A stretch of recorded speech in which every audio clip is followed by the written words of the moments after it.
Human-caused climate change is already affecting the very foundations of our health and survival. It is undermining the environment that we depend on, the air we breathe, the food we eat, the diseases we face, and the economic conditions on which our health depends. But this doesn't have to be a story of illness and death.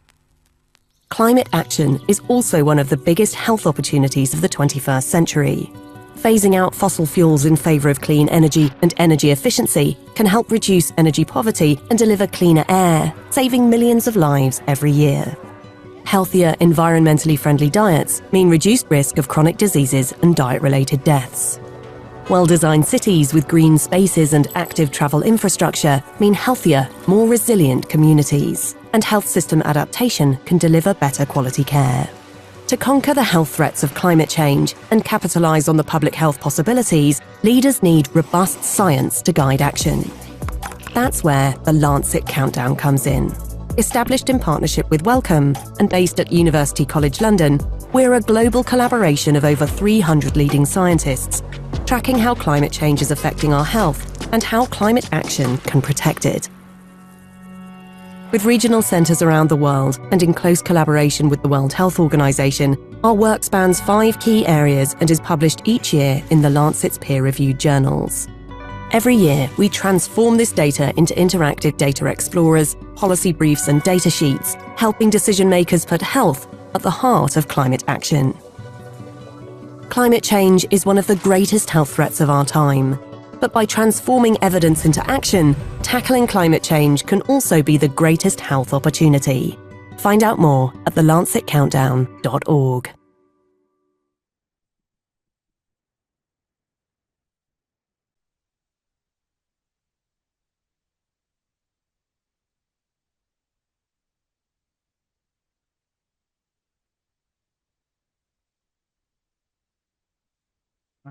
Good.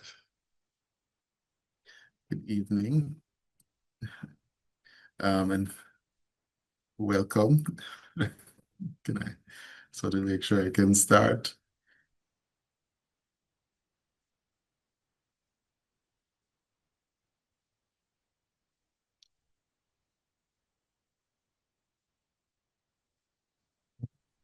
Okay. Yes, excellent. So good evening, everyone. Thank you for joining us. I should say good day because it may be different times in different parts of the world. For us here in Jamaica, it's mid-afternoon, but we thank you for taking the time to join us for the launch of the Small Island Developing States report for the Lancet Countdown on Health and Climate Change. My name is Marshall Tulloch Reed, and this is the second time I've been given the privilege of sharing with you in this experience where we want to make the world more aware of the effects of climate change on health. We are feeling the effects of climate change on a daily basis. In Europe, we see the hottest temperatures, and here in Jamaica, I think we've been experiencing let's say similar type of climate with Sahara dust and a lot of environmental effects that can impact on health. And so the fact that the Lancet Countdown series is here and is able to bring awareness to this aspect, then this is a very meaningful exercise.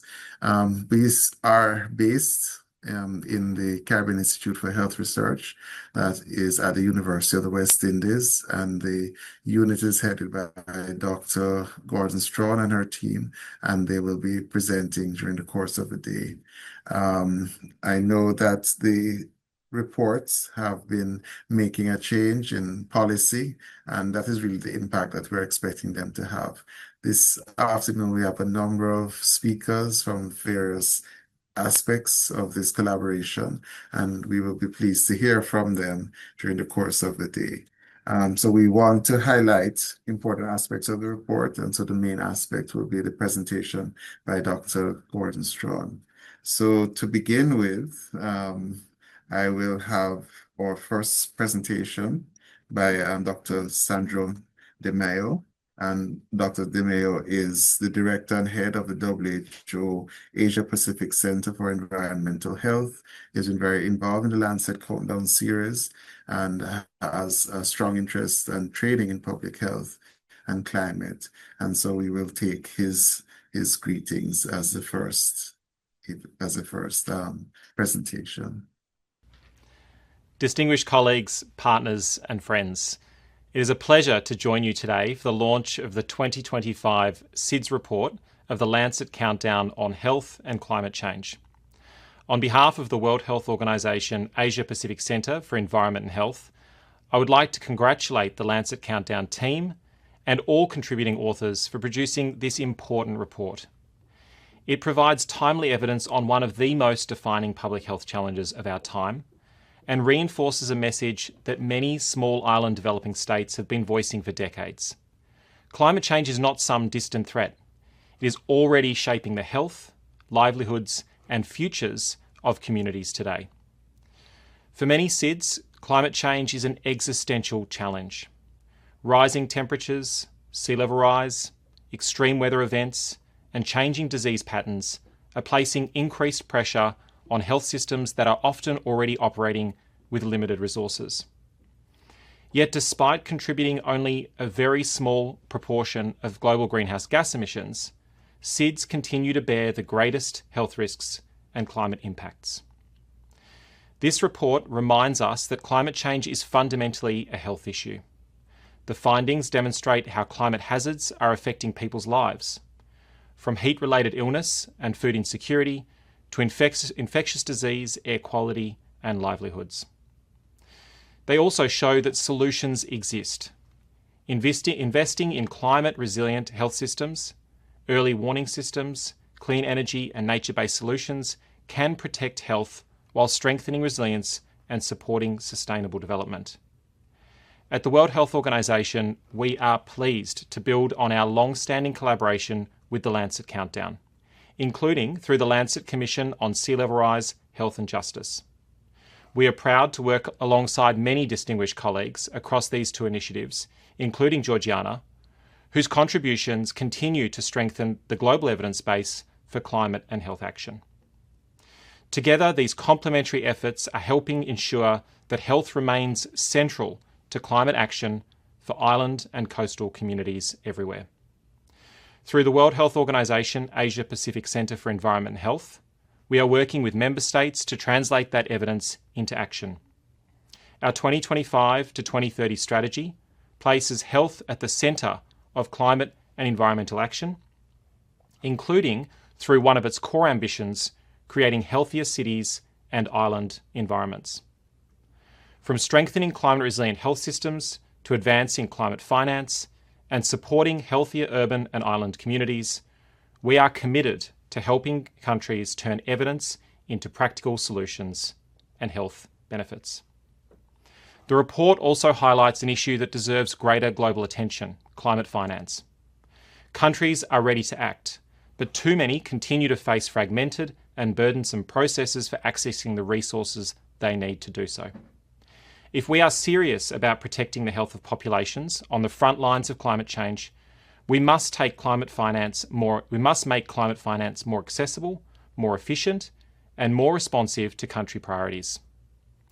Looking ahead, the upcoming Pacific Pre-COP of the UNFCCC meeting represents important opportunities to elevate the health priorities of SIDS and ensure they continue to shape the global climate and health agenda on the road to COP31 and beyond. The evidence presented in this report provides a strong foundation for those discussions and for translating ambition into meaningful action. Congratulations once again to the Lancet Countdown team, and thank you for your leadership and partnership. The World Health Organization looks forward to continuing our collaboration in support of healthier, more resilient, and more sustainable island communities worldwide. Thank you. Thank you. Thank you very much, Dr. Demaio, for your message. We also have greetings from Dr. Eijkemans, who is the Director of Social and Environmental Determinants of Health Equity at the Pan American Health Organization. She has 30 years of experience working in international organizations in different parts of the world, and she has spearheaded several programs which have been promoting and protecting people's health as she moves towards health equity in the region and the world. And at this time, we will take her greetings now. Good evening. Dear Minister Samura, Minister for Water, Environment and Climate Change from Jamaica, dear Dr. Georgiana Gordon-Strachan, Director of the Lancet Countdown Small Islands Developing States Regional Center, also our Chair of the PAHO Strategic Advisory Group on Climate Change and Environmental Determinants of Health, dear Sandro, my friend and colleague from the Western Pacific Regional Office of the World Health Organization, distinguished colleagues, partners and friends. Again, a very good evening. It is my pleasure to join you in representation of the Pan American Health Organization, World Health Organization, today for this important launch of the 2025 Small Island Developing States Report of the Lancet Countdown, Building Resilience in the Face of Rising Heat. I would like to congratulate the Regional Center on Small Islands Developing States of the Lancet Countdown on the publication of this report. Congratulations, Georgiana. At a time when the impacts of climate change are becoming increasingly evident, but the scientific evidence itself is sometimes being questioned or even challenged, this report could not be more timely. It provides rigorous, independent evidence to better understand the unique challenges that small island developing states face, and more importantly, the actions that are needed to protect health and to build resilience. For the Pan American Health Organization, climate change in SIDS, in small islands development states, has long been a priority. In 2018, PAHO and CARICOM agencies launched the Caribbean Action Plan on Health and Climate Change, agreed by Ministers of Health, Environment, Finance, and other sectors. And its implementation became the first fully dedicated health and climate project financed by the Green Climate Fund, which really is a testament to the leadership, the innovation, and the determination of Caribbean countries in building healthier and more resilient societies. It has resulted in health national action plans for most of the Caribbean countries. Also, as you know, PAHO's Smart Hospital Initiative is critical for the Caribbean and for SIDS in particular. Of note, as you remember, last year during Hurricane Melissa, the 3 specifically upgraded smart health facilities in Jamaica that stood after the hurricane, after the terrible destruction of this hurricane, remained resilient and active. These facilities were previously retrofitted by PAHO's gold standard under the Smart Hospital Initiative. And also I encourage you to have a look at the training on climate change that we have developed and available in our virtual campus, which is of course of particular importance and interest of the SIDS. Our commitment is to continue supporting countries with the evidence, with policies and the partnerships that are needed to move from evidence to action, strengthening resilience and protecting the health of populations. This means placing people and the communities, particularly those in situation of vulnerability, at the center of our work, addressing the social determinants of health and promoting a whole of government and a whole of society approach to one of the most defining challenges of our time. This report sends a clear message. Rising heat is no longer simply an environmental concern or something of the future. It's one of the most critical public health challenging the world and particularly facing small island developing states. As you know, over the last few weeks in Europe, you know, with the current climate change effects and the heat that has produced there, even in countries with very strong health systems, there were excess deaths of thousands of people. And this, of course, if you look at this, how this impacts the SIDS, obviously, and there's huge challenges there. Across the Caribbean and other states, climate change is already affecting lives and livelihoods through rising temperatures, more frequent and intense heat waves, stronger storms, droughts, sea level rise, and changing patterns of climate-sensitive diseases. Heat is often called the silent killer.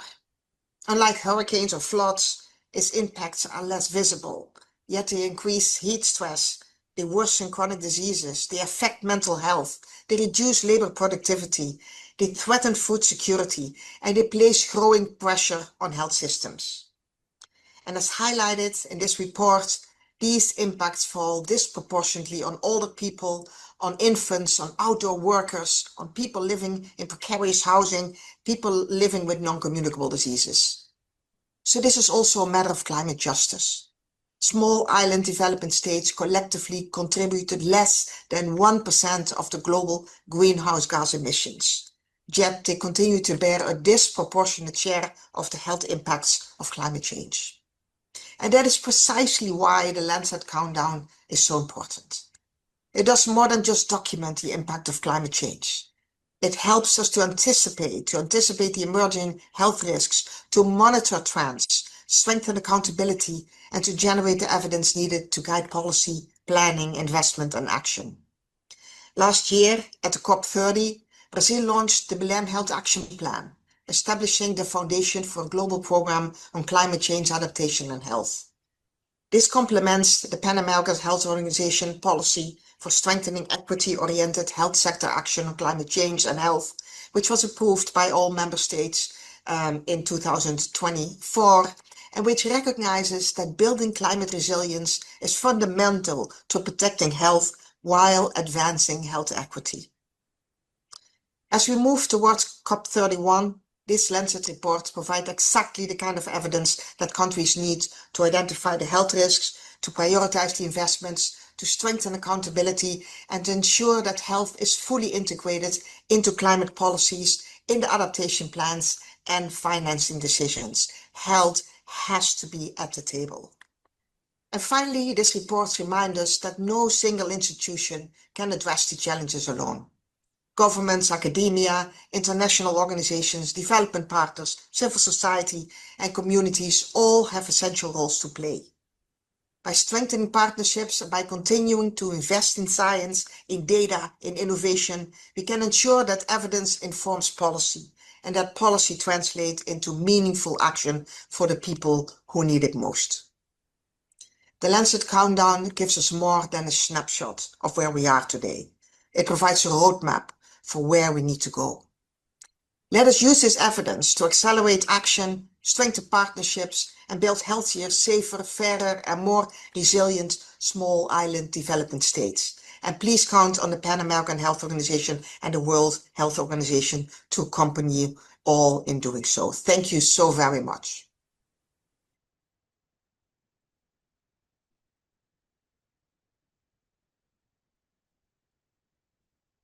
Thank you, Dr. Eijkemans, for that message, the very timely message, highlighting some very important points. And I do have some other points to make about this, the Lancet's Countdown report for small island developing states. As you're aware, this one is going to focus on the role of heat, particularly, but this is really the work of 30 authors, and it pulls together findings from 28 indicators from 100 of the leading researchers worldwide. This is the second report that we've had of the Lancet Countdown series. The last one launch took place last year. And we are pulling data from 58 countries across the Caribbean, Pacific, the Atlantic, the Indian Ocean, and the South China Sea. All of these are areas where we have small island developing states globally. And we, of course, in the message would have highlighted the special impact that climate change has on these small island developing states.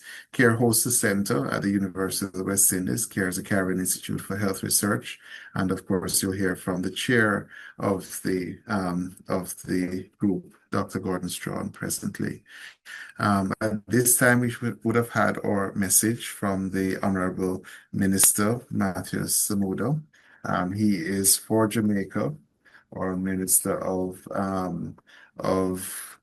Water, Environment, and Climate Change, and he's also currently the President of the United Nations Environmental Assembly.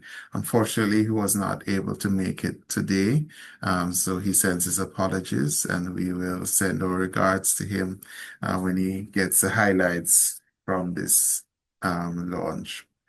So we move on to another person, and it's good that we have evidence of youth advocacy because our next presenter is Miss Paige Watson. She's a young, well, in research they say we should use the word young, but in this case, she is young comparatively to the rest of us. But she was selected as the first UNICEF climate change advocate, and she's coming from the parish of Manchester in Jamaica, and she's been promoting environmental responsibility, sustainability, and protection.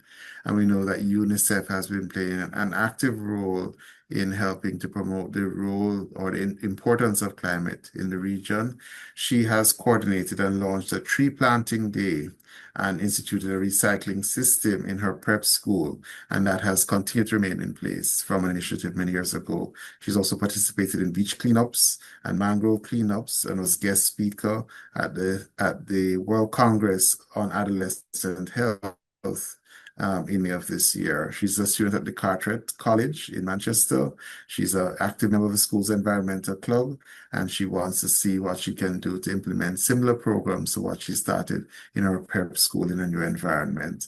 And at this time, we will have her give us a presentation and bring her greetings. Good morning. I am Paige Watson. I'm an academic who takes note of my surroundings as well as a UNICEF advocate for climate change. I strive to bring change to communities locally and eventually globally.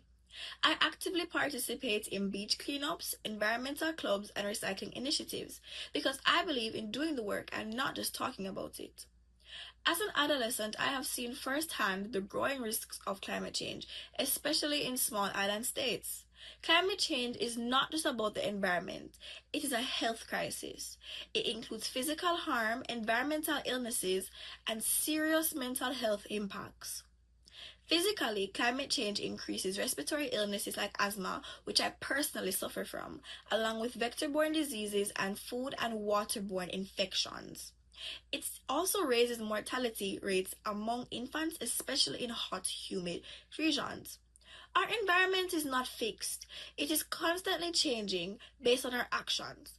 When we burn fossil fuels, we cause pollution and warm the earth. This leads to stronger storms, droughts, and disasters that directly affect our health and our future. For example, Hurricane Melissa, a Category 5 storm with winds up to 157 miles per hour, devastated southwestern parishes.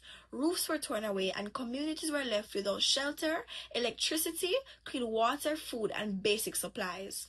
I personally experienced this. When my grandfather's roof was ripped off, it was devastating. Beyond physical damage, there is also a mental impact. Adolescents experience what is known as storm and stress, where fear and uncertainty can trigger anxiety and survival responses. Studies show that between 2 to 83% of adolescents in low and middle income countries experience PTSD and depression after disasters. This affects how we think, feel, and interact each and every day. Climate change can also indirectly increase violence. After extreme weather events, there has been a rise in gender-based violence affecting women and adolescents. In conclusion, our actions have real consequences. Climate change affects us mentally, physically, and environmentally. As adolescents, we are often overlooked, but we are aware, capable, and ready to act. We can make a difference by recycling, conserving water and electricity, using public transportation, and supporting climate initiatives. Never think you are powerless. Your choices matter and they shape the world around you. Thank you. Thank you. Thank you, Paige, for that message and a reminder. It's good to see that everyone is able to connect the dots with the presentations that we've had. And of course, what we're seeing today, this Small Island Developing State report, is a collaborative effort between the Lancet Countdown on Health and Climate Change Global, which is based at the University College London, and the University of the West Indies.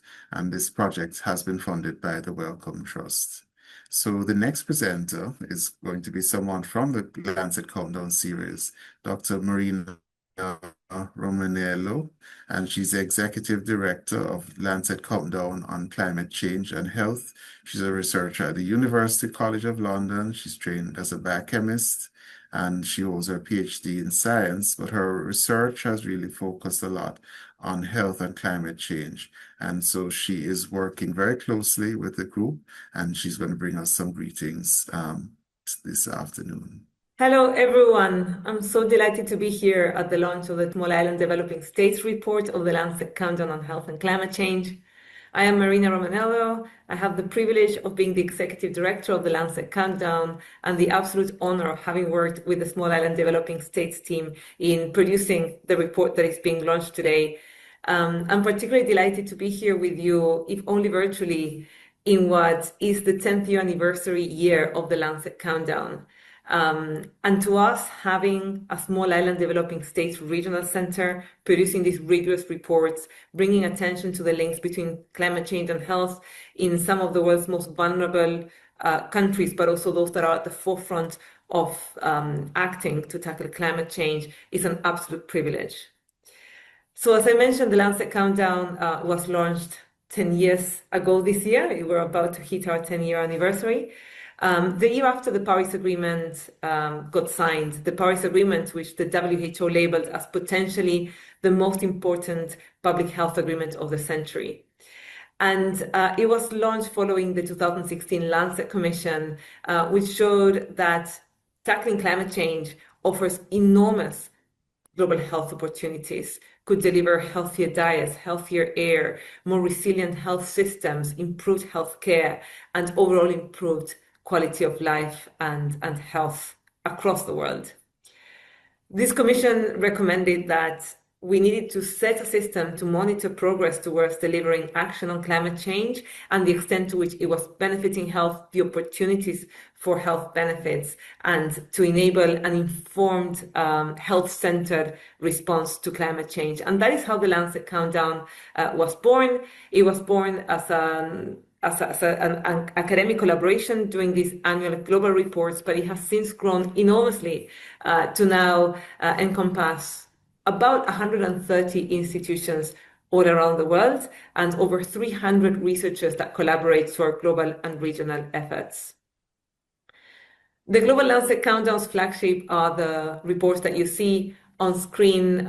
We're about to publish our 10th report later this year, and these reports are published in the Lancet Medical Journal each year ahead of the UNFCCC, the UN climate negotiations, to bring the evidence of over 60 indicators, scientifically rigorous, improved year on year, to the hands of policymakers, of those that can act on the evidence to ensure that our response to climate change protects health and maximizes the potential health benefits.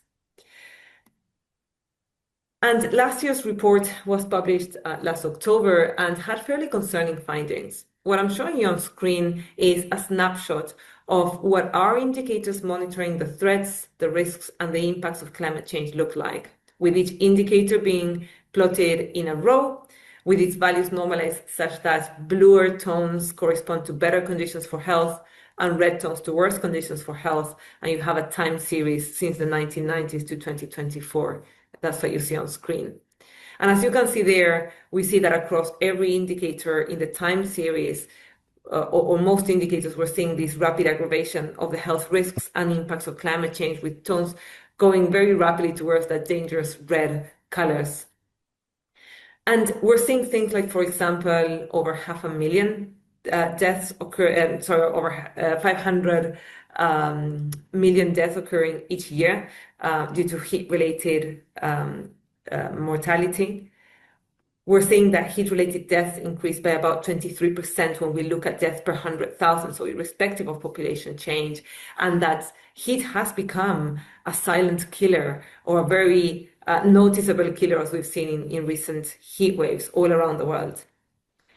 We're also seeing wildfires whose smoke has claimed record number of lives in the latest year of data, with 160,000 lives lost globally due to wildfire-related smoke in 2024 alone. We're seeing an increased exposure to heat waves, to health-threatening heat waves that are directly attributable to climate change. And we're also seeing how the climate is changing and is exacerbating the likelihood of transmission of infectious diseases in new locations where those diseases were not previously found and where health systems are not prepared to cope or diagnose them even. And perhaps the most concerning thing is that we're seeing that many of these threats have reached record new levels in the latest year of data. You can see that on screen in those cells in which we have a hash symbol, representing 65% of our indicators having reached record high levels. And perhaps the take-home message from this report is that climate change is not just about heat-related deaths or increased risk of dengue or increased severity of wildfire smoke exposure. But it's about all of these different threats happening all at once, simultaneously, leading to populations being simultaneously exposed to different hazards that compound each other, aggravate each other, to our health systems having to cope with multiple impacts simultaneously, and to both compounding and cascading downstream impacts from the direct effects that we're monitoring here. And this is generating a situation in which our health is being exposed to multiple co-occurring hazards and being the endpoint of these multiple climatic risks, putting the pillars of health and well-being at risk. So the situation is not looking good, and we're seeing these rapidly aggravating health impacts all around the world. But perhaps the most concerning finding in our latest report is that we're seeing a concerning reversal of progress and of commitments to tackle climate change through actions that we know could be life-saving for many populations, particularly those in small island developing states and very highly exposed countries. Out of the 20 metrics through which we track actions on climate change and health, 60% moved in the wrong direction in the latest year of data. And of this, 6 showed a reversal of previous years of progress. You can see that those worsening conditions are represented through an X in those the graph that I'm showing on screen. That said, we are seeing some progress, and we're seeing progress mostly when it comes to rapid deployment of clean new renewables that is giving access to clean renewable energy, energy being fundamental for good health, and that being available off-grid. With the current energy crisis, we are all experiencing how vulnerable our fossil fuel-dependent energy systems are and how much that affects our health through lack of energy access, our energy prices, our livelihoods, the socioeconomic conditions on which our health depends. So that progress is encouraging. And we're also seeing progress in some parts of the world, including increased commitments in countries like many small island developing states that are rising to the challenge and calling for increasingly ambitious climate action, which is just the thing that we want to see in a moment of geopolitical turmoil. Importantly, what these data show us is that we have huge untapped opportunities to improve health through climate action. By transitioning more rapidly towards clean renewable energies, we could save up to 2.5 million deaths that are still occurring every year from exposure to outdoor air pollution that directly comes from the burning of fossil fuels. And we could also tackle about 2.3 million deaths that occur from exposure to household indoor air pollution from the burning of dirty fuels like biomass, like coal, fuels that could be replaced through clean renewable energies, now more affordable than those other sources.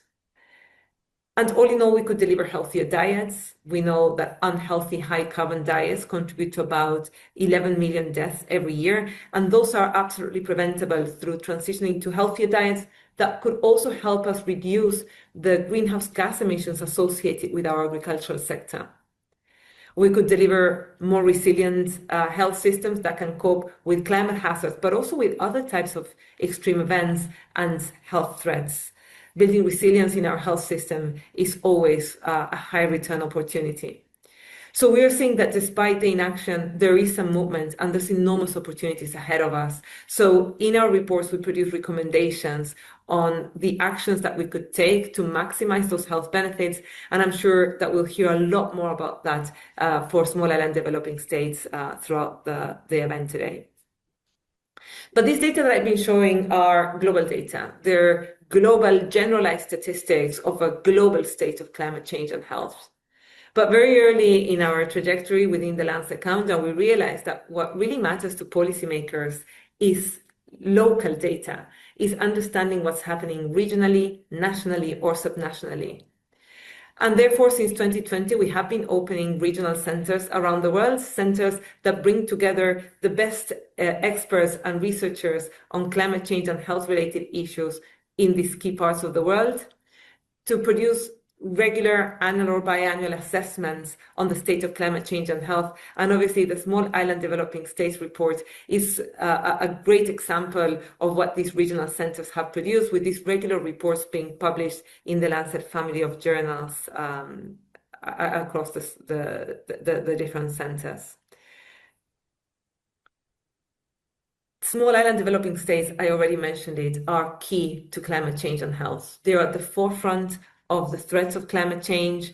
They're not only incredibly vulnerable, but they've also been the loudest voice calling for ambitious health-centered climate action, challenging big countries within the UNFCCC fora and other diplomatic routes to increase ambition, to make the world a safer place for all of us to live in. And we have so much to learn from small island developing states in driving this ambition.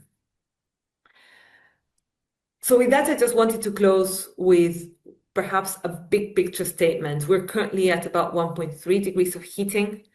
Our current policies and actions are taking us to 2.6 degrees. That future could be really catastrophic. And we know that the first to experience the impacts of climate change, or amongst the first, will be small island developing states. But this represents a catastrophic scenario for everyone.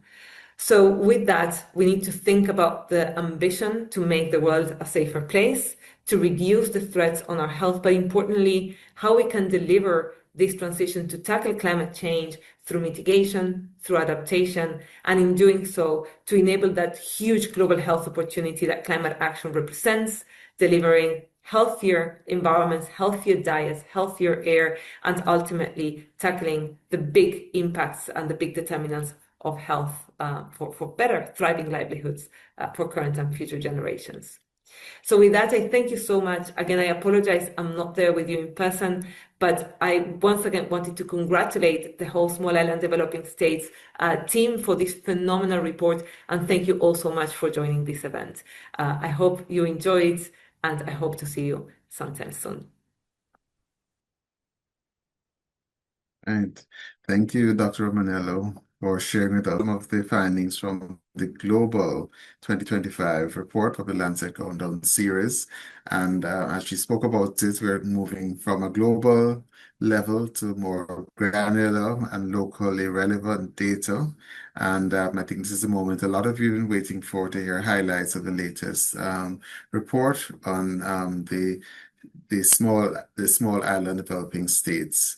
As Dr. Romanello had mentioned, they have been working to create centers in different parts of the world to help to make the findings from research more relevant. And a Center for SIDS was launched in December 2022, and that center is hosted here in the Caribbean Institute for Health Research at the University of the West Indies. And the next speaker you'll hear is the director of that center, Dr. Georgiana Gordon-Strachan. She's also director of one of the units within the Caribbean Institute for Health Research, Tropical Metabolism Research Unit. And she has a very varied background, but I'm glad that it's this kind of background that you need to tackle issues of climate, which run across traditional public health, information systems, health economics, policy, and she's able to bring all of that experience to this role. And at this time, she will present to us the highlights of the 2025 SIDS report on the Lancet Countdown on health and climate change. So without further ado, Dr. Gordon-Strachan. Thank you, Professor Marshall Tuller-Reid, and thank you to everyone who has joined.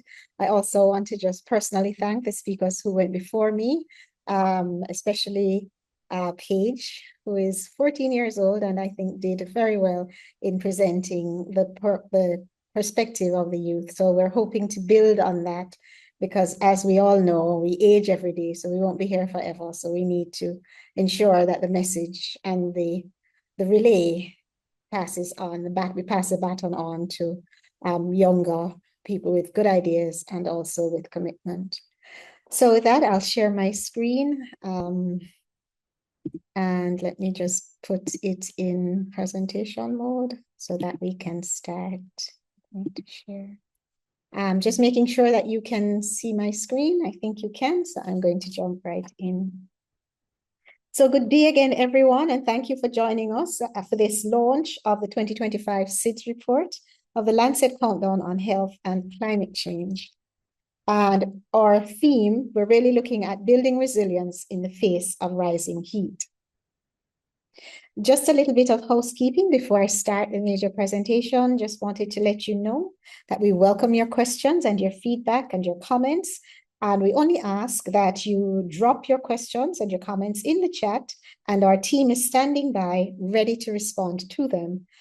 Those that we're not going to be able to answer at this event, we will send the response to you by email.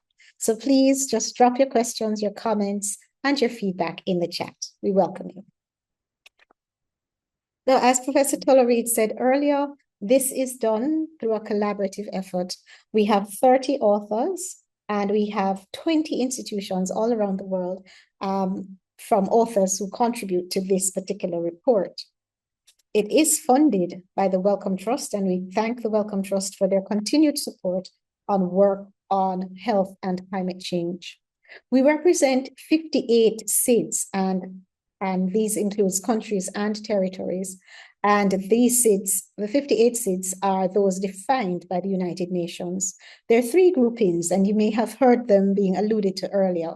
So there's the Caribbean group, the Pacific group, the Africa or Atlantic Ocean, Indian Ocean, and South China Seas group. And we call that group, just for abbreviation, AIS. So throughout this presentation, whenever you see the term AIS, this is the group that we're referring to. There are 39 member states and 19 associate members.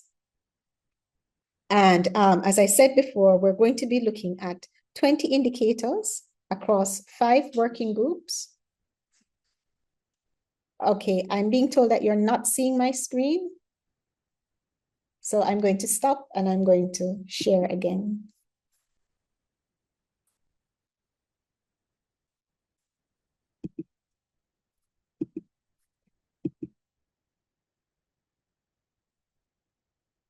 All right, can you see my screen now? Okay, I'm not going to start over in the interest of time. I hope you were hearing me even if you were not seeing my presentation. And I was just giving background, so I think we can continue. So I wanted to just add that the indicators were developed by leading researchers all over the world. We've stood on the shoulders of others in this, and Marina had just said, Dr. Romanello just said to us that there are probably over 300 researchers who work on different aspects of our indicators. She also reminded us that the first report, the inception of the Lancet Countdown on Health and Climate Change global report, was in 2016. So this year is a major year for us. It's a landmark year. It's a signature year, and we will celebrate our 10th anniversary on the Lancet Countdown on Health and Climate Change. And you will hear more about this as the year progresses. Now, we do our work in 5 working groups. We have five themes that we cover. And the first is the health impacts of climate change. The second is health adaptation. The third is health benefits of mitigation. And the fourth and fifth look at the economic and political context of the impact of climate change on health. My slide is not progressing. Okay, here we go. So I'll start with the first, which is the health impacts of climate change. And I'm going to be starting with looking at distressing heat in the Caribbean, threatening the lives of infants and older adults. So the two clinically vulnerable groups that I'll be talking about, I've alluded to earlier, are infants and older adults. So when we look first, this first slide looks at the exposure of clinically vulnerable populations to heat waves. And in this case, we're looking at infants who are less than 1 year old. And what we found was that for the 2015 to 2024 period, which is the current period, when we compare that with our reference period of 2000 to 2009, you'll see here that the average increased by 8, right? So it was 2 days on average between 2000 and 2009 for infants experiencing heat wave days. And between 2015 and 2024, this average went up to 16 days. Now, when we look at it in terms of the breakdown of the small island developing states by the groupings that I spoke about earlier, what we're seeing is a blue line, which is a Caribbean line, where the Caribbean is actually doing a lot worse than the other SIDS. As you can see, we're trending upwards. So this means that we have to be more careful about how we expose our children and especially those who are under 1 to heat waves and vulnerable heat.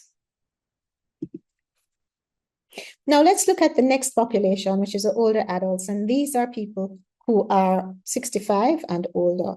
And the trend is the same. They experienced 5 times more days of heat waves in 2015 to 2024 compared to the reference period. And then again, now when we try to disaggregate it out by region, we're seeing again, as expected, where the Caribbean is leading in exposure to heat waves of older adults. Now, we are always being told that we need to exercise more and we need to be more physically active. And this is a very good recommendation, especially because we have a chronic disease epidemic going on in most small island developing states. However, we are threatened by extreme heat. And when we looked at health-threatening heat while doing moderate physical activity, we found that there was a potential for at least moderate heat stress in SIDS. And these two lines represent moderate exercise. So the blue line represents walking, and the orange line represents jogging. So as you can see, even though our recommendation is for us to be active, be outside, do exercise, where our exercise is being threatened by heat. And I want to make a parallel here.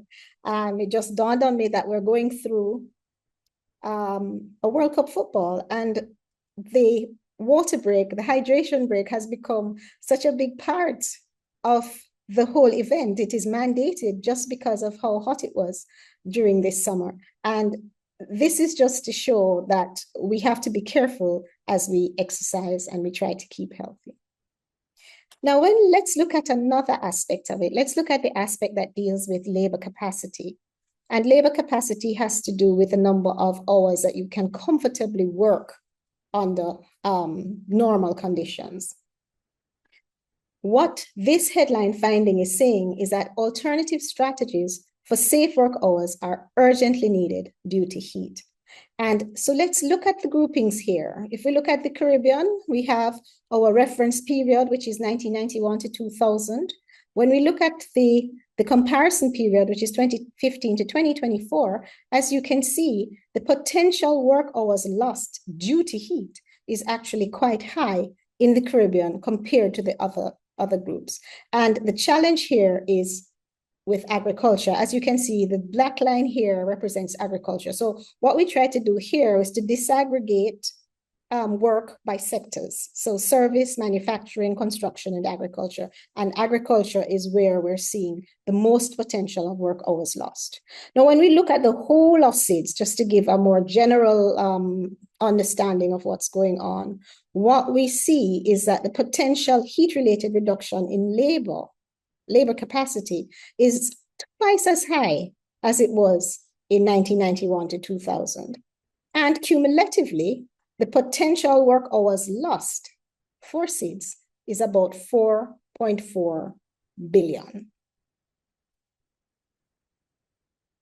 So I'll let you think about that for just a minute, and let you also think about the fact that those who work outside are obviously more at risk. And this is why those were the sectors that we specifically chose. Let's now look at heat attributable deaths across all the subregions.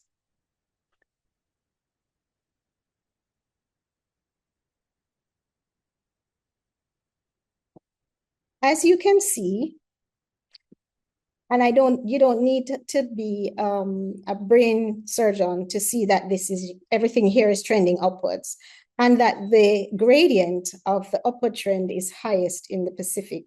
So in other words, it's rising faster in the Pacific than it is in the AIS and the Caribbean. But for SIDS as a whole, the total number of deaths attributable to heat-related mortality was 15,800 in 1990 to 1999, and 25,500 for 2012 to 2021. And the major thing that I want you to take away from this one slide is that the change in all-cause mortality attributable to deadly heat rose by 61% over the comparison, over the reference period.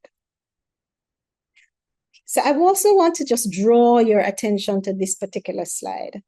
This slide looks at extreme drought and its effect on land, right? So what we found was that extreme drought actually affected 80% of land in SIDS in 2024. Now, this slide, I want you to pay a little bit more attention to it because we've divided it up into 3 different categories. The first is drought for 1 month. The second is drought for 3 months. And the third is drought for 6 months. So I'll hasten to say that this 3 months and 6 months is not necessarily consecutive. However, if we zero in on the 6 months of drought that affected land coverage, we'll see that in our reference period, this was 2%, and for 2015 to 2024, this had risen to 19%. Okay, so what we're seeing here is the effect of drought, extreme drought on our land. And this is something that we need to pay attention to because it has implications for food insecurity. Now, we're going to look just for a little bit at air quality because some SIDS, especially those of AIS and of the Caribbean, have been exposed to sand and dust. Especially for the Caribbean, it is the Sahara dust that's affecting us, and it's actually affecting us as we speak. And now what we found for SIDS is that over 40 million persons were exposed to particulate matter 10 micrograms, exceeding a concentration of 45 micrograms per meter cubed. Now, I don't need you to remember these numbers, but what I need you to take away from this is that 40 million were exposed to a concentration that exceeded what the WHO has defined as good air quality, okay? So the WHO's criterion is 45 micrograms per meter cubed at least once a year, okay? Now, we found that 63% of the combined SIDS population were exposed. And each person was exposed to an average of 19 days per year. And this was 3 additional days compared to the average exposure in 2003 to 2012.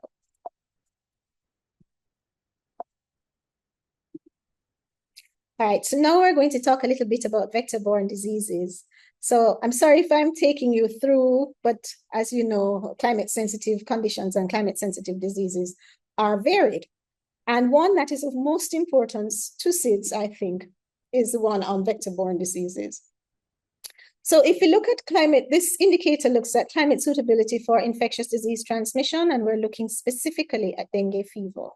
So for all of SIDS, there are two mosquitoes that are so what I'm looking for, that are incriminated in the spread of dengue fever.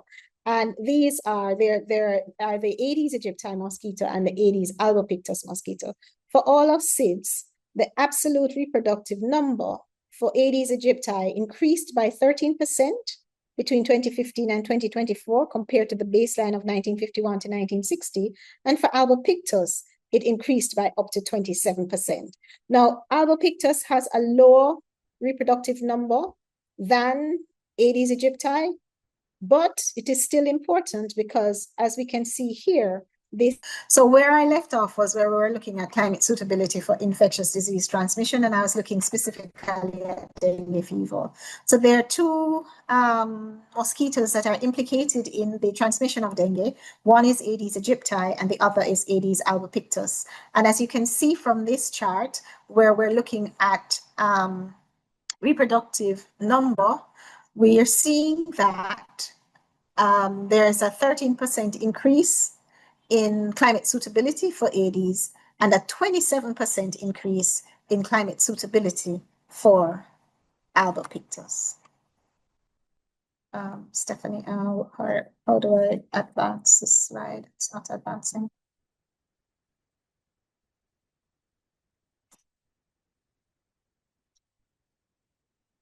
Okay, I have it.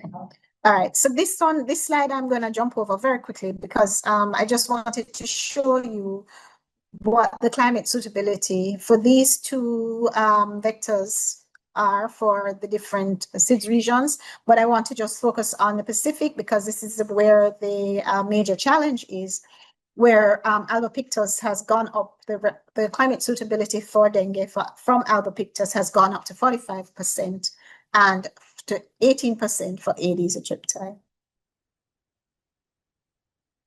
Now, there are other mosquito-borne diseases. There is chikungunya. I'm sorry, I skipped that. There is chikungunya and Zika. And just to say that for chikungunya, the climate suitability also went up to 17.2% for overall SIDS and 9.3% for Zika for overall SIDS. Also, again, just to have a little focus on the Pacific, where chikungunya had a 47% increase in reproductive number and Pacific had a 20% increase for Zika. So 47% for chikungunya and 20% for Zika. Happy to report that malaria for SIDS hasn't really increased too much. As you can see, the line trend hasn't gone much beyond the 5 number per month mark for both falciparum and also for Vivax.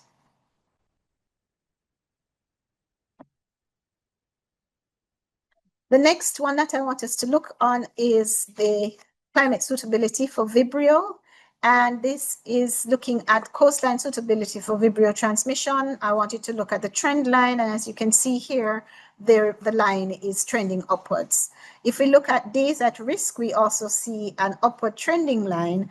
And what we found is that the data from 12 SIDS showed that there was a more than 40% increase in the size of the population at risk and the days at risk when we look at 2015 to 2024, which is our comparison period, compared to our reference period of 1982 to 1990. All right, so now we will talk a little bit about food insecurity, but we're going to look at it from the perspective of heat wave days and drought. So those are the two variables that we're comparing food, where we're holding and looking at how food insecurity has changed with the increasing number of heat waves. So we're looking also at, we use the food insecurity experience survey of FAO called FIAS for short, and we got data for 26 of the SIDS. And what we're seeing is that between 2020 and 2023, that there has been an increase in the number of people who have been reporting moderate or severe, not moderate to severe, but moderate or severe food insecurity due to a heat wave or due to heat wave days, and this is chart A, or due to drought, which is chart B. So as you can see, with heat wave days, there is more reporting of moderate or severe food insecurity. Let me move to the next slide quickly. Now, this slide is of great interest to us because it shows the sea surface temperature tipping point. And this was a report from the World Meteorological Office in 2024, which basically said that our oceans, global oceans, are at an irreversible warming level. Okay, so in 2023, we went up to 28.19. The tipping point is at 28.5 degrees Celsius. And as you can see, in 2024, for the first time, we got to the threshold. This is not good because it increases our marine food insecurity. And this is of particular importance to the Pacific because 80% of their protein comes from a marine food source. So let's switch a little bit and look at health adaptation, and let's see what we have here. So the first thing that I want to report on is our indicator that looks at the assessment and planning of health adaptation and the national adaptation plans for health. So those are the two indicators. And of 28 participating SIDS, we found 13 that had done their national health and vulnerability adaptation assessments, and 10 that had actually completed their national health and climate plans. Just a little point on the national health and vulnerability adaptation assessments. What we found was that while they reported that these assessments strongly informed policy development, this was only reported in 4 SIDS, and the results strongly influenced the resource allocation in 3 SIDS. So out of the 13, only 4 reported that it was having the kind of effect and impact that we wanted it to have. So we need to have a relook at the information that is being produced and how we need to utilize it as evidence for building better and more resilient health systems. Just to say, though, that there are some countries which are in the process of having their health national adaptation plans ready, and these include Dominican Republic, Jamaica, Maldives, Papua New Guinea, and St. Lucia.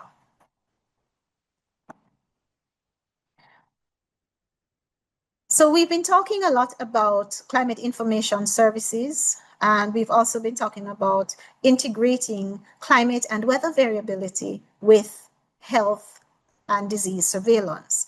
So this data came from the World Meteorological Organization, and it really just, it is a very descriptive variable here where it tells how many services for health sectors from small island developing states they have been giving different types of services to. So the most used service by SIDS for the WMO is the service where they actually provide climate data and climate information and data services. You'll see where climate predictions, about 26 SIDS are actually utilizing this information from the World Meteorological Organization. It is used for climate analysis and diagnostics in 22.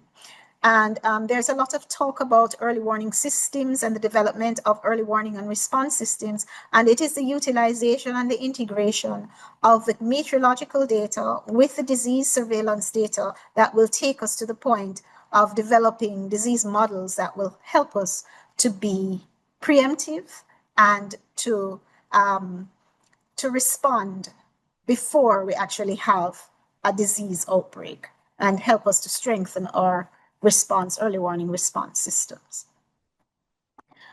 Okay, so this slide looks at the pace of urban greening. So it's more a city type indicator. And actually we did not find, this is very, very disturbing, because in 2024, we only saw a 0.2% increase in urban green space. And this was estimated using the NDVI methodology. So let's look at 2024, and the only country in the list that has a high urban green space is actually Cabo Verde or Cape Verde. So there's a lot for us to do in trying to reduce our heat in the city.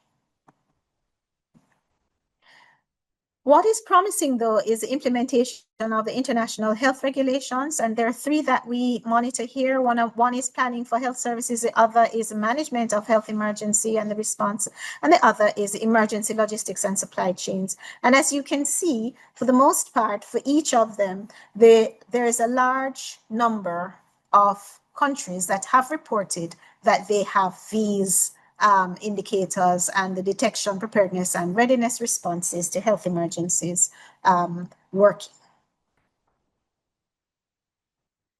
Now, we know that we would have more intense and extreme events endangering millions in SIDS.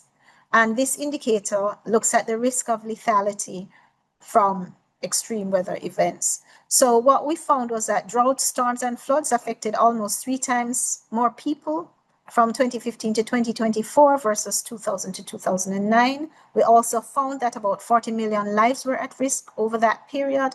And we also found that, and we're reporting here on Hurricane Beryl in 2024, and Hurricane Beryl has gone down in history as the earliest recorded Category 5 hurricane.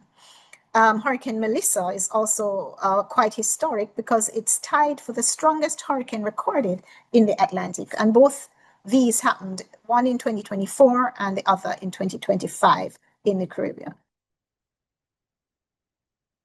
One of the existential crises of climate change is actually climate-driven loss of identity, where because the spaces that we live in, the communities that we live in become very hostile. In other words, they become difficult to live in, partly because there may be the land may change and there is drought and therefore there's not enough water, or because your sea level is rising, or because of the minimum, because of violence or violent activities that have emerged because, for whatever reason, and some allude to the fact that because the resources have gotten more limited, people have become more anxious, and that leads to more conflict. But what we found was that over 1 million people in SIDS live within a 1 meter above sea level mark, and this was in 2024, and that Pacific Islands have had to implement unique adaptive policies, and 16 out of these 23 policies actually relate to migration and climate in SIDS from Pacific Islands. So the policies look at moving from where they live, and there are several countries that have had to put these policies in place, looking forward, knowing that by a certain time, based on the predictions, they will no longer have an island and will need to move to another place to live. Now, that is extremely sad. So we're going to look at the next set, which is the mitigation actions and health co-benefits. And I wanted to just point out first for mitigation, as you know, mitigation looks at the cutting out of fossil fuels. And this table really is showing in gigawatts the combination of renewables from different SIDS groups. So as you can see here, the Caribbean has the largest amount of gigawatts from green renewable energy, and this is followed by the Pacific and then by the AIS. But wanted to just point out to you that between 2020 and 2024, SIDS were able to increase their solar photovoltaic energy by 2-fold. So we are going in the right direction. We just have to go a little faster. When we also look at the high electricity and energy consumption, we see where we only had data for about 9 countries, and energy consumption per person in 6 of those SIDS was lower than the global average of 3,000 kilowatt hour. And the footprint per person corresponded with up to 8,000 carbon CO2e. And this Singapore had the highest per capita use. There has been some population decline. So what we're seeing may also reflect the decline in population that has been happening in many countries globally.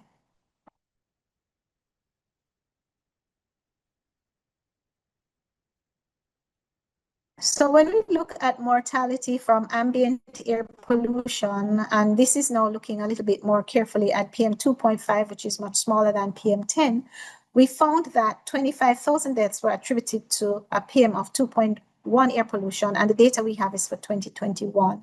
And this is because of interactions between ground level ozone, nitrogen, methane, and industrial zones and agricultural areas, and the use of dirty fuel dependent transport systems, which all work together to worsen air quality.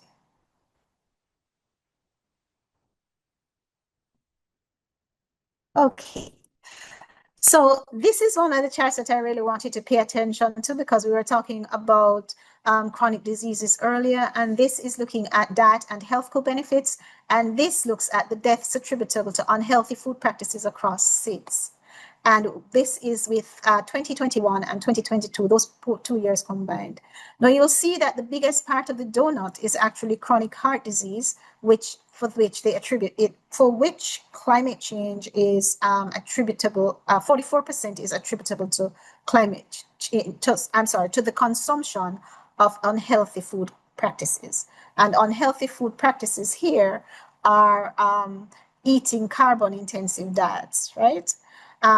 What's next is cancer, which is 25%, and type 2 diabetes, and then stroke, and then respiratory disease, which is just at about 4%.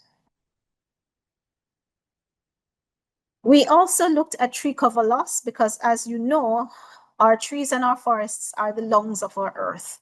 So we need to keep tracking tree cover loss. And this is unfortunate because as we look at tree cover loss between 2014 and 2023, what we've seen is that there has been a doubling of tree cover loss across states. Most of this is occurring in the Pacific and the Caribbean, and the main drivers are slash and burn agriculture, deforestation for lumber and timber, and urban expansion. The key impacts include lowered air quality and reduced carbon sequestering by the trees. So let's move to the next one, which is economics and finance.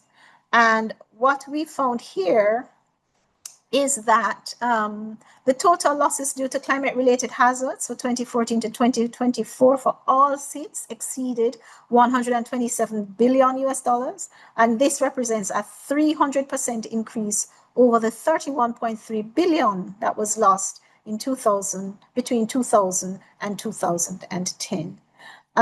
Just to make a little note again about Hurricane Beryl, for which the economic loss was calculated at $7.2 billion, and for Hurricane Melissa, where the economic loss in terms of damages and lost productivity for Jamaica was calculated at $12 billion and more than 56% of the island's GDP. Now, I want you to take away from this chart this little finding right here, that when we worked it out and we did the linear trend line, we found that there was a rate of about $38 million lost each year due to deadly heat. And this is economic cost in terms of years of life lost.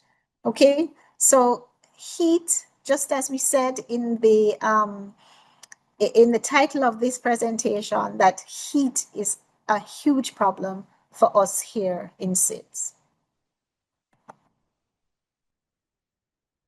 When we also look at it in terms of lost earnings, and we're looking again, you'll remember this chart where we're looking at the different sectors. If we compare SIDS with the other Lancet Countdown regions, we're second only to Africa, right? So we are really losing a lot of our earnings, and this is measured as a percentage of the gross domestic product. When we look at investments in public renewable energy, what we found, which is interesting, and we're looking at it from the Paris Agreement, we found that investment in clean energy has continued, and about 4 billion public funds were invested in renewable energy between 2000 and 2022, and this added up to 5.2 gigawatts, sorry, 5.2 gigawatts of cumulative capacity for renewables in 2021, and that SIDS will need to double their cumulative capacity to achieve the goal that they had set, that we have set, of 13 gigawatts for renewable energy by 2030. But I think we're on the right track. Now, you know that we took a little bit of a deep dive into financial arrangements around SIDS and loss and damage. But we want to look first at this indicator, which is looking at global multilateral funding for health adaptation programs. And I want you to, I know it's maybe a little hard to read, but I want you to move all the way down to health. And as you can see, the amount of funds from the global multilateral funding agencies that goes directly to health is comparatively small. Now, we will agree that if that water supply and sanitation are determinants of health, and disaster prevention and preparedness are also determinants of health, and we were not able to extract from that what the health contribution overall would be. But for projects that are going to health, I think this amount is woefully inadequate. Let's also look at this from the perspective of 10 global funding agencies. And as you can see here, the largest amount of funds comes from the Green Climate Fund. And this is for new projects. The IRM is for when you have disagreed with the decision of the Green Climate Funds to deny you or decline your application. So there are some funds that are available for that. Look at the funds that are sent for that are utilized for least developed countries. This is 309, and there are others around that we can look at. But if you look at this chart right here, which looks at the approved funds over time and overall, you will see that it is trending upwards. In 2021, there was a peak which fell in 2022 and then went back up a little bit in 2023. So let's see if this will keep going up. So we're going to, I'm almost at the end. We're looking at engagement in climate change and health. This is our fifth working group. Unfortunately, we were not able to, or we did not publish enough during 2024. When we compare ourselves with the other Lancet Countdown groups, our number of publications for 2024 is quite small, and we do need to increase this publication rate. And I think we need to do a comprehensive review of the barriers to conducting research on health and the climate change nexus in SIDS. And this, I think, provides itself as a nice gap building exercise. It is an opportunity because there is so much that needs to be done. Because if we're only producing 91 publications in 2024, then there is so much more that needs to be done. We need to also kind of lobby for more funding for science as a priority need for small island developing states. Now, we're always very vocal at the UN General Assembly, and some of the prominent themes that we covered in the last COP looked at things like sea level rise, coastal erosion, extreme weather events, and of course, a paucity of recovery funds.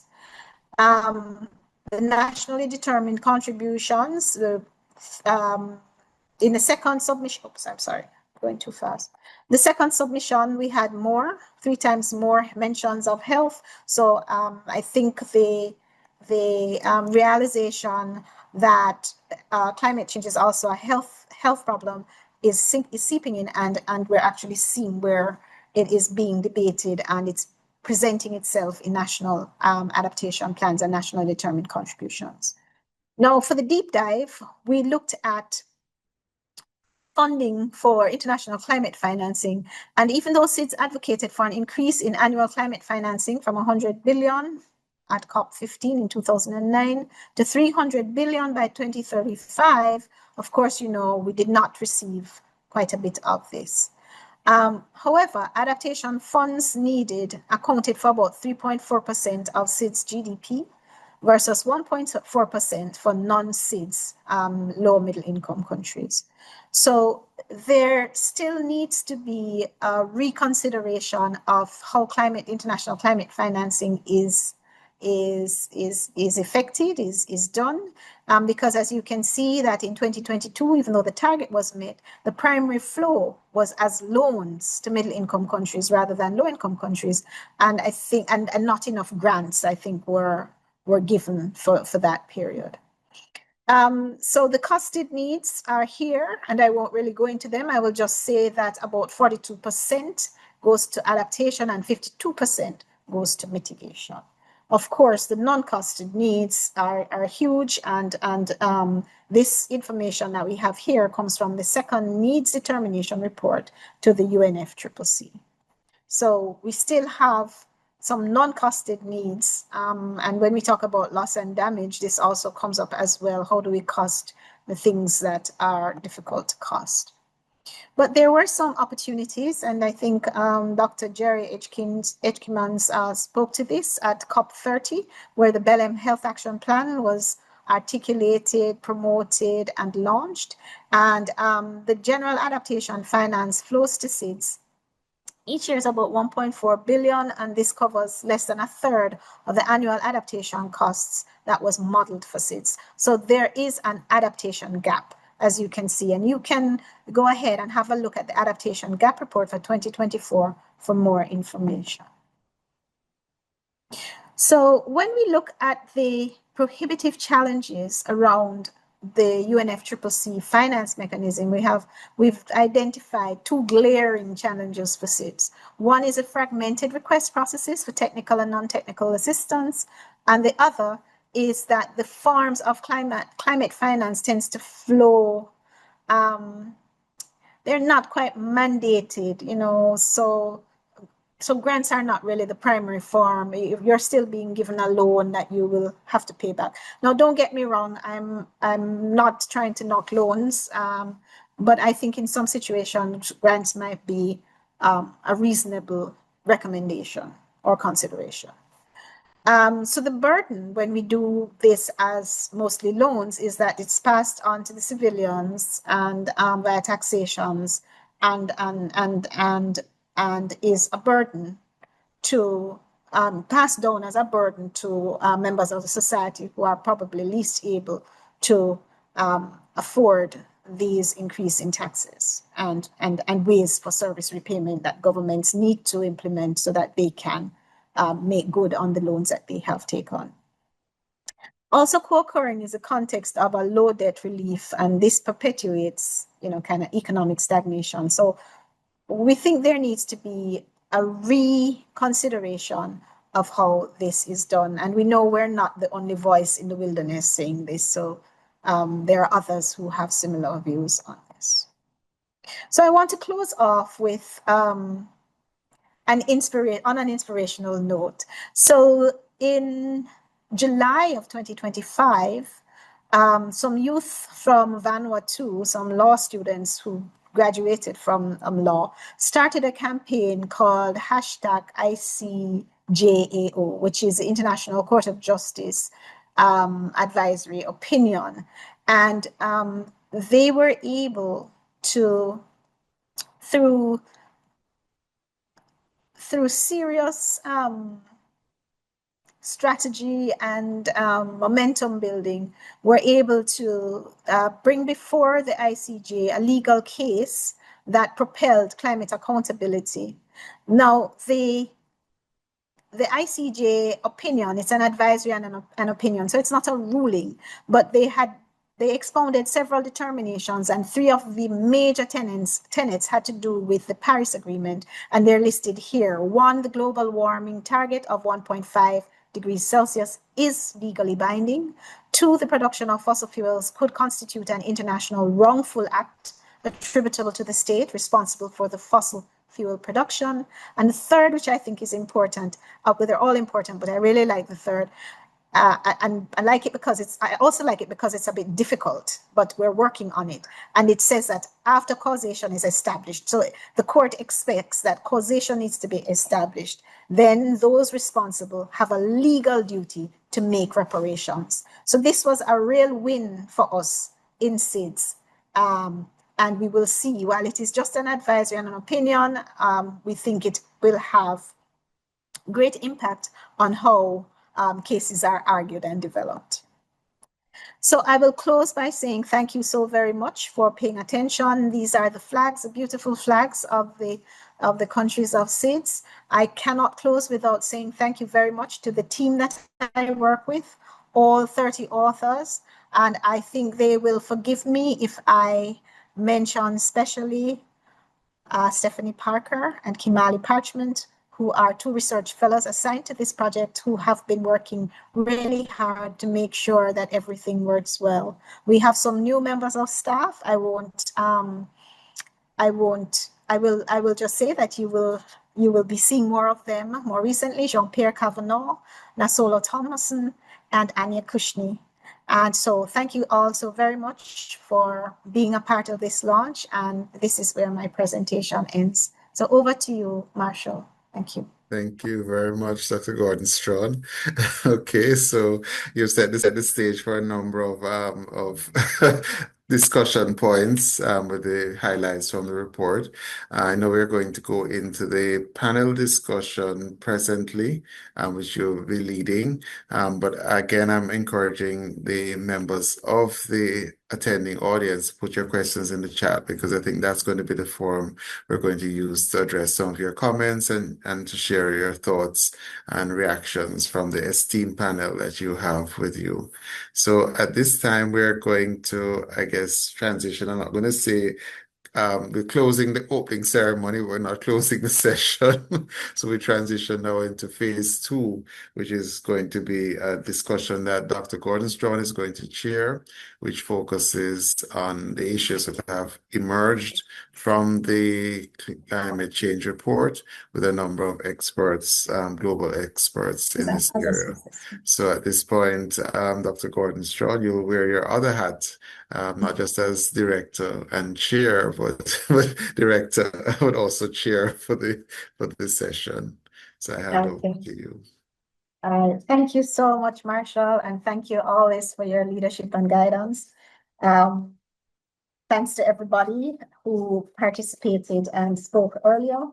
So right now, we're going to have a very short session where we're going to ask the leads of the working groups to open their cameras if they can.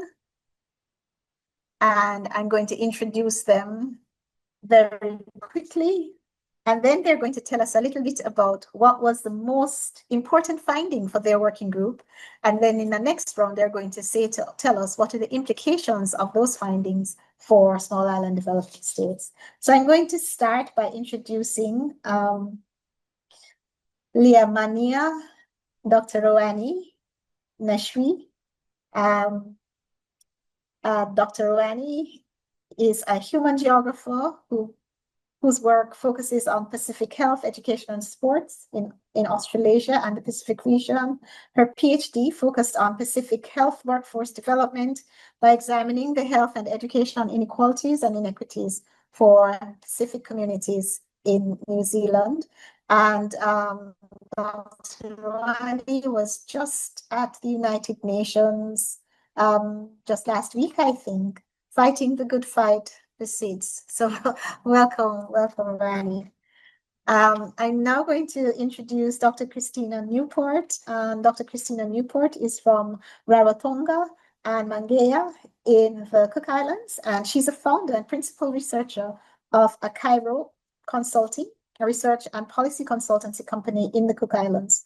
She holds an honorary research fellowship in Pacific Studies with the University of Auckland in New Zealand, and her expertise is in the area of research on Pacific development, climate change, mental health, and immobility. I would like to introduce to you Dr. Pablo Mendez Lazaro. Dr. Pablo Mendez Lazaro is currently the lead of the Puerto Rico Climate and Health Research Group And he's an associate professor at the Department of Environmental Health of the University of Puerto Rico, the Medical Science Campus, and of the Graduate School of Public Health.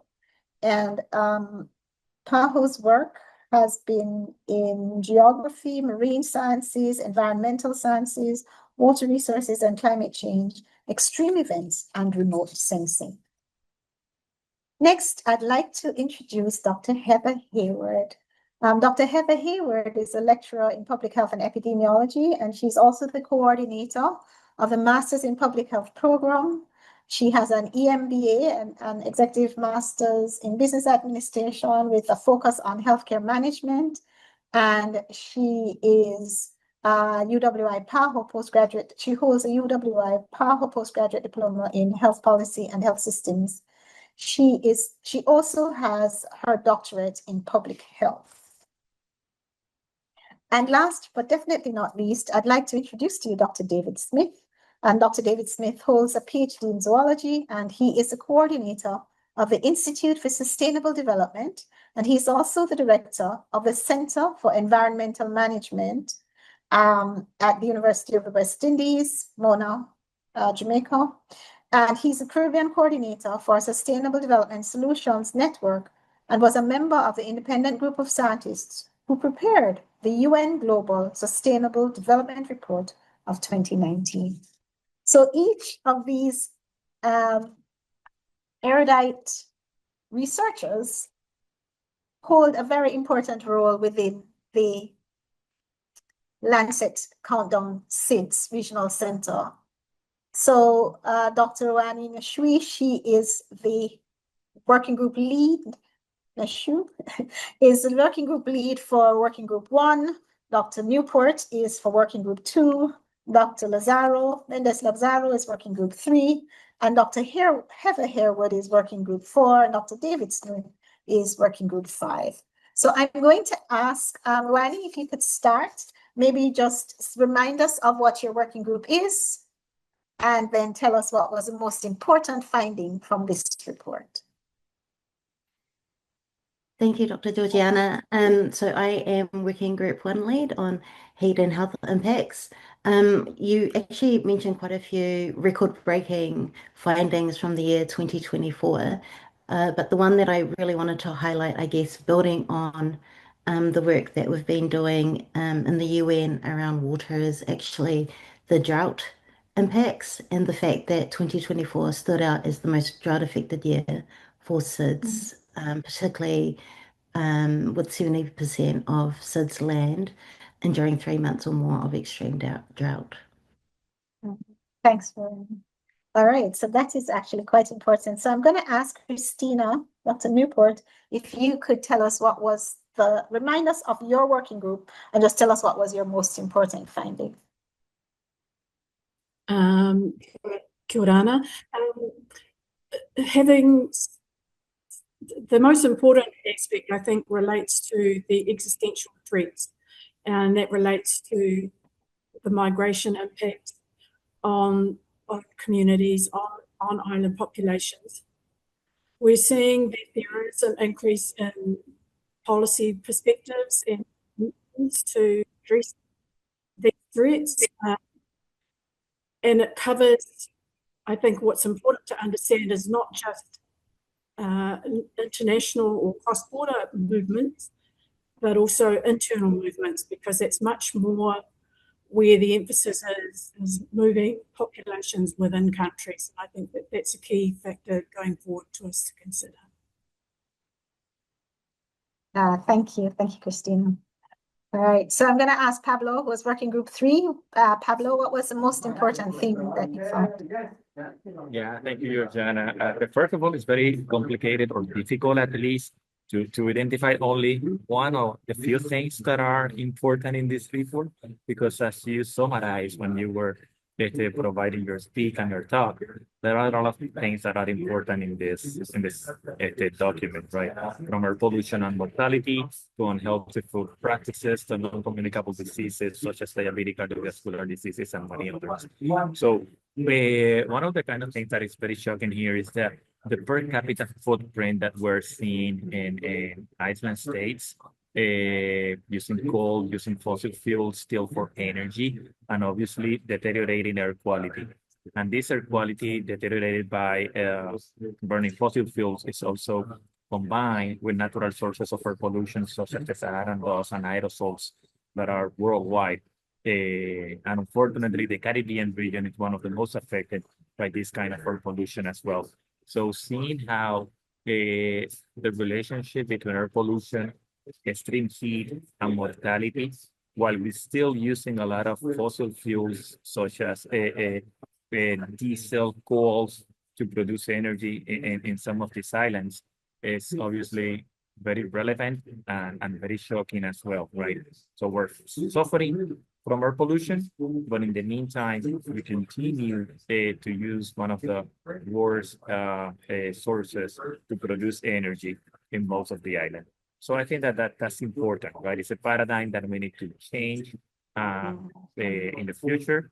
As you mentioned in your presentations, in some of the islands, things are moving forward to renewable energy. So eventually, that's going to have also an impact in a better air quality in some of the islands, but we're still not there yet. So I think that those are the kind of things that were more important or to highlight.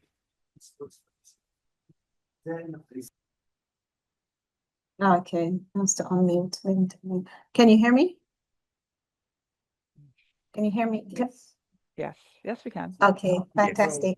So now I'm going to ask Heather, Dr. Heather Harewood, to tell us a little bit about what she thinks was the most important finding from Working Group 4. Thank you very much, Georgiana. So Working Group 4 looks at economics and finance. And I have a similar sort of story to Pablo, where I would call it the double burden of worsening impacts of the familiar hazards, such as the hurricanes, for example.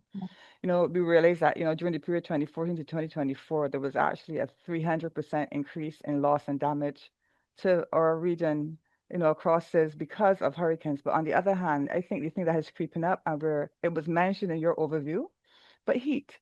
Because, people say, oh, you're accustomed to heat, you're in the Caribbean, you're from the Pacific, but heat is really causing a problem. And the years of life loss, I think was a very important finding that we need to pay attention to. And particularly when we start to put a dollar value to the loss of potential earnings because of heat. And most of our industries are, outdoor and heat driven. So these are some of the things that are important. But I also want to say there is a note of, I would say, optimism, because we have been seeing increases in renewable energy investment. So I think that is one good thing that has come up from our working group as well. Thank you. Thank you, Heather. And then David, it's your turn. Thank you very much. I think the thing that strikes most is the current relatively low level of scientific work being done, and we do need to try and figure out why that would be. We know it's important, and countries, the government engagement is still reasonably good, but it may very well be that governments are not being provided with enough information to explain to the world why climate and health are important and how they are related. So we saw a spike in research after the hurricanes in Puerto Rico, particularly in around 2017, 2019, and then it's sort of gone back down again. And what we are seeing, I think, is that when we have these sudden onset hurricanes and cyclones, yes, people start to do research. But when we're thinking about the slow onset hazards, it's just warmer today than it was yesterday. And yesterday was warmer than it was last year this time. That may not have created as much interest in research. And then that means then that maybe our leaders and definitely people at the community level aren't necessarily being provided with the good information they need to understand the situation and then to make noise about it and help to do something about it. Thank you, David. Thanks, Dr. Smith. So I'm going to go back around the room and just ask the next question, which is, what do you think? How do you think this is going to affect your major findings? How will this affect our small island developing states? What are the implications for small island developing states given these findings? So I'll go in the opposite direction. I'll ask David first, and then I'll end with Rani, since you're on the floor, David. I think the implication is that we need to find find sources of funding to support scientists to gather data and carry out the work. But we also need to look at data and see whether or not data are readily available, whether we're collecting the kind of information that will help to support scientific research. And this is not just in the field of health. If you look at other work in small island developing states on the sustainable development goals, you'll also see there's a lack of data there, and we don't report on many of those goals because of lack of data. So I wouldn't be surprised if the same thing happened in health. So we've got to look at that data aspect and try and figure out how we can improve that and improve the funding levels as well. Thank you. Thank you, David. And then Heather. Thank you so much. So I'll just piggyback a little bit on what David finished with. So looking at funding and also directing where the funding is going, because we made the point about, having loans as opposed to grants, but also like a lot of this funding is not actually looking at targeting health directly. So even reorienting that funding to look specifically at how to mitigate some of the challenges towards health. And also you spoke about the water breaks at the World Cup. But within the work setting, given that we're having that potential loss of earnings, we need to reconfigure how work is delivered. Do people need to start work earlier, have more breaks, hydration and those sorts of things, improve ventilation, even natural means of ventilation? So I think that these are some of the things that we need to look at within CIS and maybe even come up with some indigenous solutions to help reduce that impact on our overall health, because we are losing people because of heat-related mortality as well. So I think those are the things I'd want to focus on. Thank you. Thank you so much. Thank you so much, Heather. And Pablo? Yeah, thank you. I will think that there is no magic stick to say, okay, so how do we do this? However, we as scientists, we are probably not the best communicators, right? So probably building trust and building partnership with policymakers, decision makers, community-based organizations, just to disseminate. Right, I agree with what David just mentioned, and also Heather. I 200% agree on what they're saying. But we can see also that in many islands, such as Singapore, they do have data, right? And they do have a lot of information, and in many others, right? And that doesn't mean that the evidence that the scientists are finding is not being used or is being used, right? In the case of Puerto Rico, for example, we do have information, we do have data, and we do have the evidence as scientists, but for whatever reason, we're still struggling at certain levels for the decision makers to use that information to move forward with policy, to move forward with programs, to identify some funds for actionable items that are being identified as potential solutions for some of the problems that we're facing. So again, I think that building that relationship, that partnership, that trust with policymakers, it will help us in disseminated science, communicating science, and eventually using science for better decisions in the future. So that's how I see it, Georgiana. And I agree with my colleagues that mentioned something before. Okay, thank you. So I'm hearing, looking at the gaps, doing something about the gaps from David. I'm hearing Heather saying we also need to think about how we find funding to do this and what we will focus on. And I'm hearing the communication aspect from you, Pablo, that we have things, but maybe we're not communicating it well enough for it to be taken up by the policymakers. So there is a part to be played in that. So I wonder if Christina would like to weigh in on this. Christina?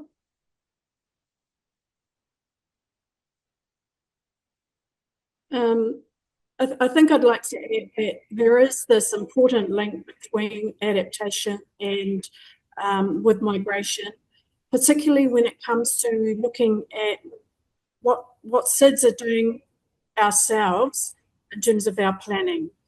It's important that we understand the implications of the different types of movements and those health implications, but also the importance that we need to tie this in with our national adaptation health and climate change plans, because this is the place where we bring our adaptation efforts, we bring in the evidence, the investment, and most importantly, action for what we do to address it. And these and SIDS in our countries, we are the first responder to the issues that we are having to deal with. And so our national plans are an important vehicle for us to be able to facilitate those actions and harness investments around that.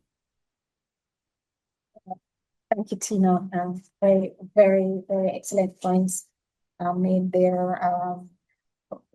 I'm very concerned about migration and what will happen to all of us. And I'm not sure if we're taken seriously. We are living it and we feel it, but I'm not sure if we're taken seriously when we speak about it. So I wonder if you have any thoughts on that. Is it me just not reading the room right, or are we being taken seriously when we talk about this existential threat that we have?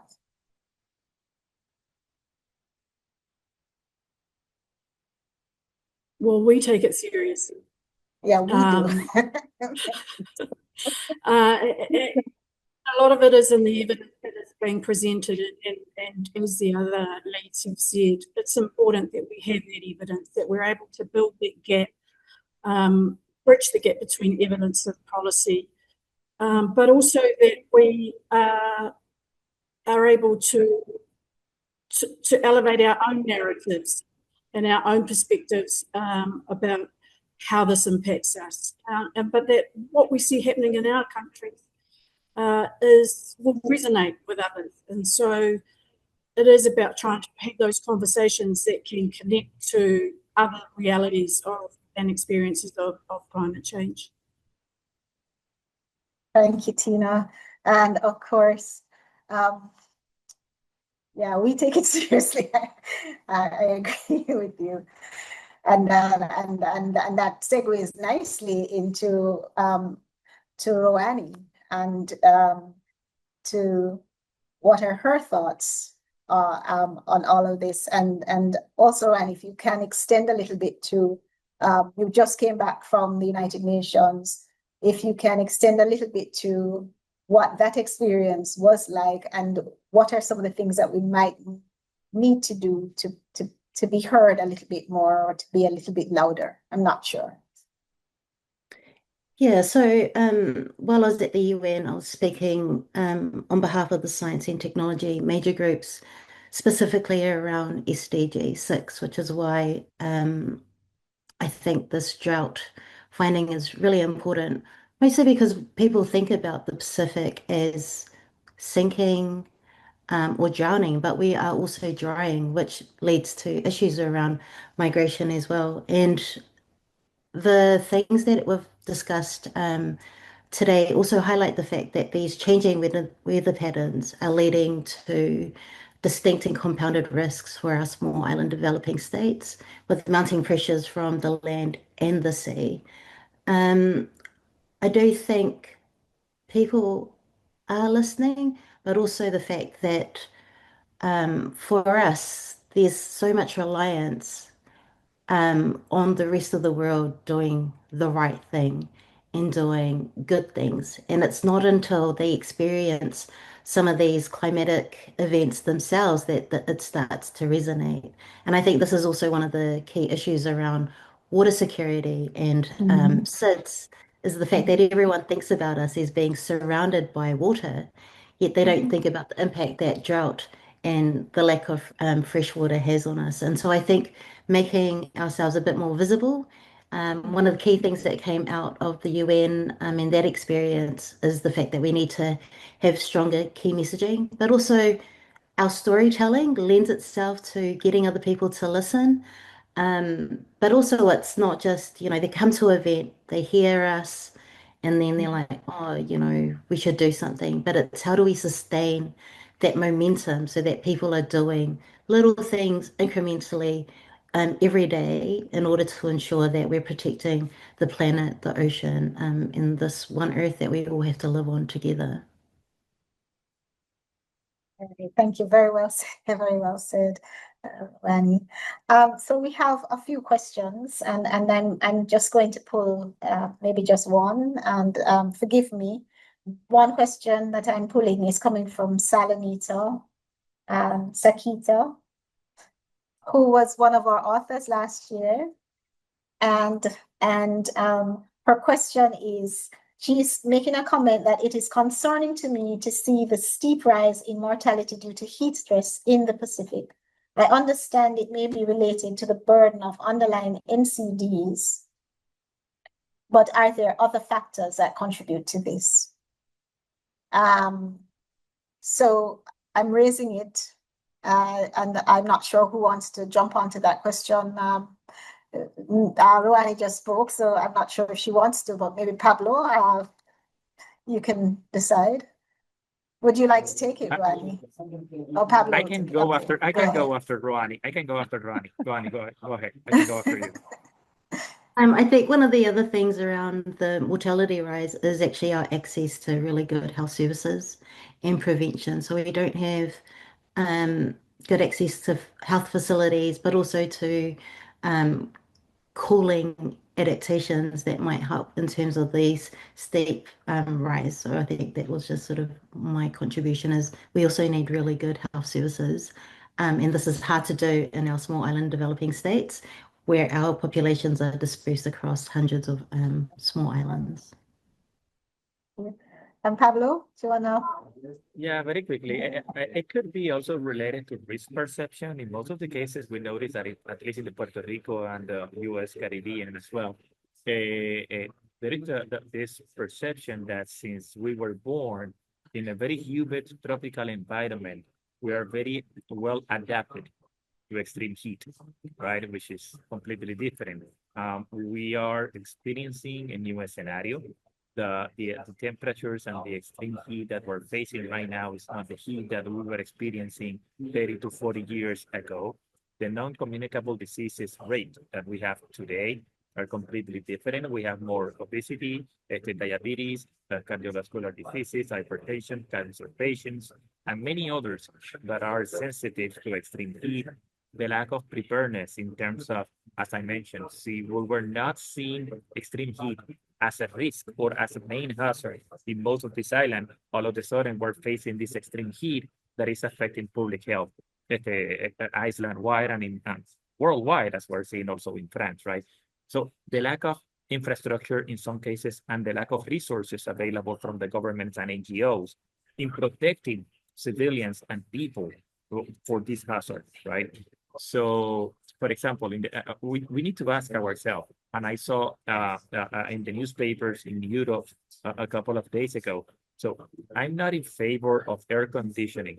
However, we're facing these extreme heat conditions that are literally killing people. So we need to start asking ourselves, what can we do to protect vulnerable communities? Is air conditioning one of the technological adaptation available? Should the government start to subsidize this kind of infrastructure or technology for vulnerable people that are with cancer patients, cardiovascular diseases, older people? I don't know. I don't have the answer. But I think there is another kind of infrastructure that will help us with these extreme conditions. Again, I'm not saying that the ecosystem services such as the trees and the vegetation cannot help. But when we're dealing with these kind of scenarios, extreme conditions deserve extreme actions, right? So I think that multiple factors are being combined, and we're seeing, unfortunately, those kind of numbers in the Pacific Islands and in many others as well. Thanks. I'm going to put I had started a tailor response, but I also just want to add to what the others said very quickly to make the point that apart from the underlying NCDs, extreme heat itself can cause acute events. So the severe hydration, acute kidney injury, and heat stroke. And also remembering that we're having increased days of exposure. So these cumulatively affect the body. And we also have aging populations. So, we have a number of factors that kind of coalesce and will be driving that excess mortality that we're seeing as well. Okay, thank you, Heather. Now I'm cognizant of the time, and it is exactly by my time 6 p.m. I think 7 p.m. and maybe 10 10 a.m. in other places. So I want to see if we can wrap up right now. I want to thank everybody for giving us their opinions, and I've made a note of them. I've been monitoring the chat and the questions in the chat, and there are some questions in the chat, especially from Pasha and from Manasi, where these questions could be developed into actual research projects. And I think our team will be back in touch with you to see if we can develop some things out of this. One of our responsibilities is to try to also get and develop indicators that are relevant to small island developing states. So your question, Pasha, on dietary protein and the impact that it will have on the emerging impact based on the situation with the warming of the seas and the impact that might have on marine ecosystems and marine food sources. That is something that we need to look at. So we will be in touch with you. And then Manasi, your question around whether or not there's a platform for SIDS where we can share innovations and exemplar projects across SIDS. I am not sure if that exists. If it does, I'm not aware of it. But this is something that we can do, because when we look at what's happening in SIDS, we're actually seeing where SIDS are being so innovative and coming up with really good ideas and good projects, because sometimes I feel like, I hope I'm not speaking out of turn here, but sometimes we feel like we're all alone in the wilderness, and if we don't help ourselves, then help won't come to us. So we're forced to be innovative and to try to fix our situation. There's a Jamaican proverb that says when things are scarce, that you're to, and I'll use a Jamaican parlance, it says, turn your hand, make fashion, and make substitute.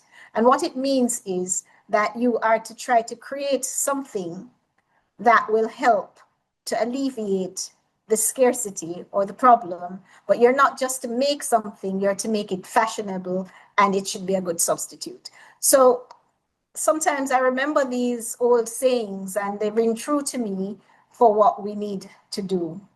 And so I think with that, I'm going to hand over to Marshall. Stephanie has reminded me that I did not say, and now we have launched the 2025 report of the SIDS, Lancet Countdown, Small Island States. And I should have said that, so I'll hand over to Marshall to close us off. I want to thank everyone who came. When we looked at the number of people who joined, we had quite a few people. I think over 100 at a point in time. Right now 109, but certainly over that at a point in time. So cognizant again of the time. So I'm going to ask Marshall to wrap up. And I thank you all so very, very much for spending this time with us. And we will have the report available, and we will be emailing all of you with the recording, the link to the recording, so you can always have a look again, or you can also share that with your colleagues. So thank you all, and it's over and out for me. Okay, well, thank you, Dr. Gordon-Strachan. You've certainly paced us quite well. And we thank you again for your leadership and the work of the members of your team, for the panelists and everyone who participated in the program. This has been very informative. We know that we're feeling the effects of climate change, even as we speak, and the fact that we have the data which can be used for helping to make decisions and to develop new interventions that are relevant to our needs is very critical. So with that, I'd like to thank all the members of the organizing team. You'll see the names there. Dr. Gordon-Strachan had mentioned many of them, the ones working behind the scenes, not just to collect the data, but also to present it and to make sure that we have this exciting webinar. Congratulations again on the launch of your 2025 report, and continue to do the good work. We look forward to seeing more and to interacting again in the very near future. Have a good evening, afternoon, morning, or whatever it is that just coming next. And all those football fans, you can keep your fingers crossed. No more tears. All right. Thank you very much. Thanks, everyone. Have a good evening. Bye. Human-caused climate change is already affecting the very foundations of our health and survival. It is undermining the environment that we depend on, the air we breathe, the food we eat, the diseases we face, and the economic conditions on which our health depends. But this doesn't have to be a story of illness and death. Climate action is also one of the biggest health opportunities of the 21st century. Phasing out fossil fuels in favour of clean energy and energy efficiency can help reduce energy poverty and deliver cleaner air, saving millions of lives every year. Healthier, environmentally friendly diets mean reduced risk of chronic diseases and diet-related deaths.